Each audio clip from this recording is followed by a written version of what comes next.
আমরা বিগত দিনে আমাদের জুলাই আগস্টে গণ অভ্যুত্থানে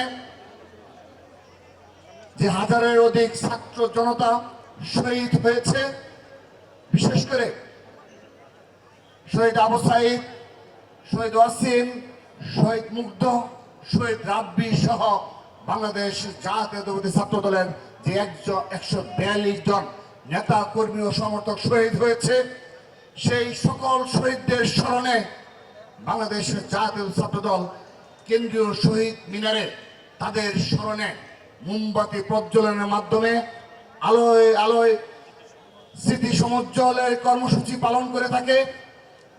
আমরা এবারও 2026 সালে সেই কর্মসূচি পালন করে যাচ্ছি। আমরা আশা রাখছি এবং দৃঢ় প্রত্যয় ব্যক্ত করছি, বাংলাদেশ জাতীয় ছাত্র দল প্রতি বছর বীর শহীদদের স্মরণে এই কর্মসূচি অব্যাহত রাখবে। আমরা গভীর শ্রদ্ধা ভরে স্মরণ করছি যারা গণতান্ত্রিক বাংলাদেশ বিনির্মাণে এবং বাংলাদেশের স্বাধীনতা সার্বভৌমত্ব রক্ষায় নিঃস্বার্থভাবে সেই জুলাইয়ের শুরু থেকেই সে আগস্টের 5 তারিখ পর্যন্ত অকুতোভয় চিত্তে শুধুমাত্র রাজধানী ঢাকায় নয়, সমগ্র বাংলাদেশে ফ্যাসিবাদের বিরুদ্ধে লড়াই করেছিল। মনে পড়ছে এই শহীদ মিনারে সেই 15ই জুলাই, 16ই জুলাই, 17ই জুলাই, 18ই জুলাই ঢাকা বিশ্ববিদ্যালয়ের সেই অকুতোভয় নেতৃত্বগুলো, ছাত্র দলের নেতৃবৃন্দ, ঢাকা বিশ্ববিদ্যালয়ের সেই সাহসী বোনেরা সেই টিএসসিতে এই শহীদ মিনারে তাদের রক্তে রঞ্জিত হয়েছিল। আমরা তাদের স্মরণ করছি, তাদের অবদানকে স্মরণ করছি, শ্রদ্ধা ভরে স্মরণ করছি। আমরা কখনো তাদেরকে ভুলে যেতে দেব না। আমরা শুধু নিজেরা ভুলে তাদেরকে স্মৃতিতে স্মরণ রাখবো না। আমরা কখনো এই বীর শহীদদের এবং সেই আমাদের শহীদ সেই যোদ্ধাদের কখনো ভুলে যেতে দেব না।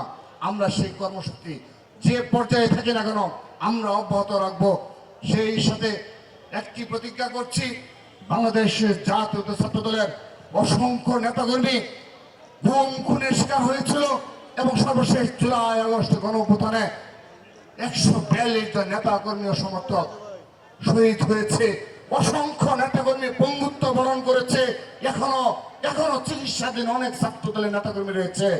আমরা ছাত্র দলের পক্ষ থেকে তাদের রক্তের বদলা নেওয়ার, প্রতিশোধ নেওয়ার জন্য আমরা জীবিত রয়েছি।